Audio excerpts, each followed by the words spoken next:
Mr. Flores, who's now released thanks to Republican and Democratic state leaders. But the fear is there, and it's growing. Joseph Patrick Murphy, best immigration lawyer there is. You're seeing this, are you not, sir? This element of fear. We are, Marty. It's a big problem. You know, people in fear, they can do things that aren't very well considered.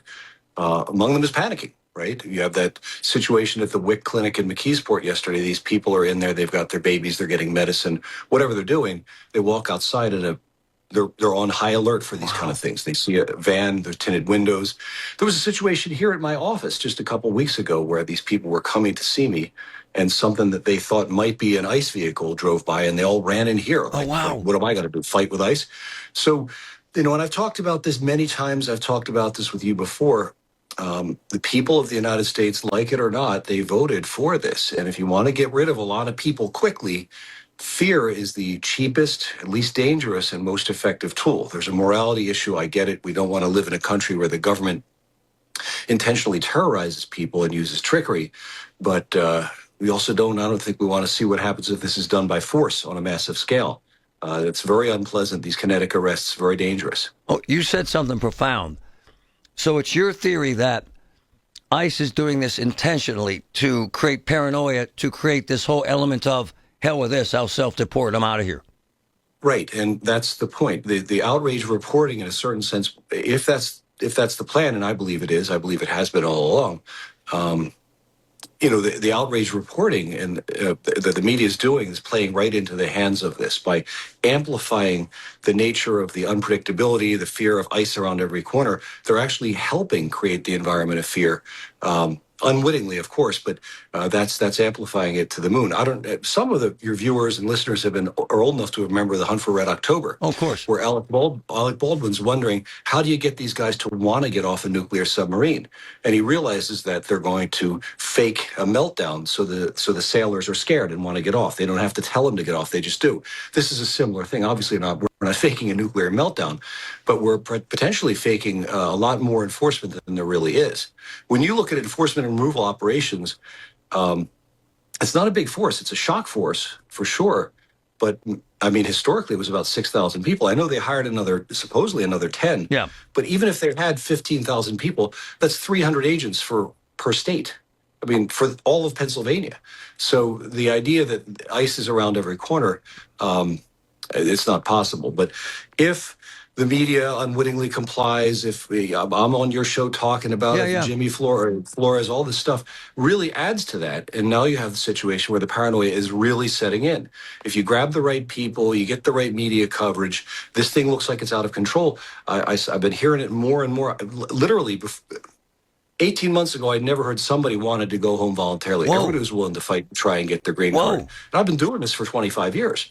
But that's the thing now. How do I get out of here? We had a couple people yesterday. A lady called. Wow. How do I get out of here? And we asked her, how did you get in?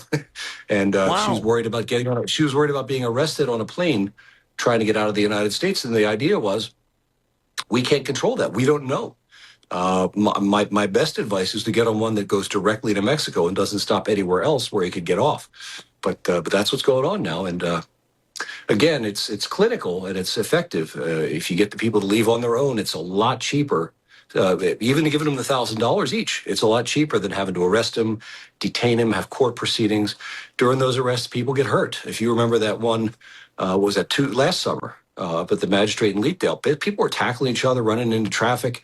A lot of times the people that are to be arrested don't want to be arrested, and they do various things to increase the tension in those kinetic arrests. So it's a physical arrest of people. It's a pretty brutal thing when you see it in real life. So you've never seen this before, folks saying, I'm out of here, ever, until now? Calling the lawyers, yeah, because they always called me because they wanted to stay. Wow. Now they're calling me because they want me to help them get out of here. Wow. And that's something, yeah. So it's working. I mean, not everybody. People still call me to stay, but I've never had calls at how do I get out of here before. So isn't this what Americans want? Get them the hell out of here. Yeah. I mean, again, like so many people, like so many problems in the world, Americans, what they were voting for is something they can't have. They want to snap their fingers and have it all not happen. In between that end result and the desire, there's an actual process that has to happen. And that process can be quite brutal, quite confusing, quite terrifying. People, again, I said it before on your show, the only experience we citizens have with arrest generally is criminal arrest. And that becomes something that gets compared to, well, he didn't do anything wrong. This is not a criminal arrest. When ICE arrests people, although they're policemen, although they have handcuffs and jails and things just like a criminal arrest, it's not a criminal arrest. We're not arresting these migrants to punish them. We're arresting them to effectuate return to the home country. And police do civil enforcement. You've seen sheriffs enforce injunctions, things like this.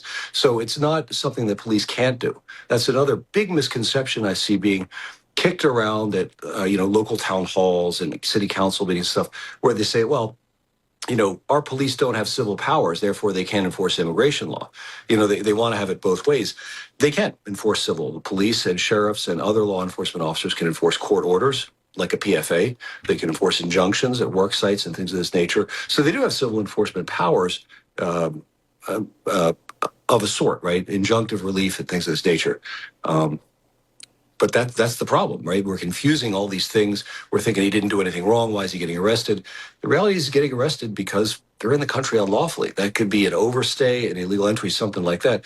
But for ICE to arrest somebody who is lawfully here is possible. But that would be a pretty big mistake. Or perhaps somebody who's lawfully here, maybe even a citizen, attacked an ICE officer. That'll get you arrested by ICE for sure.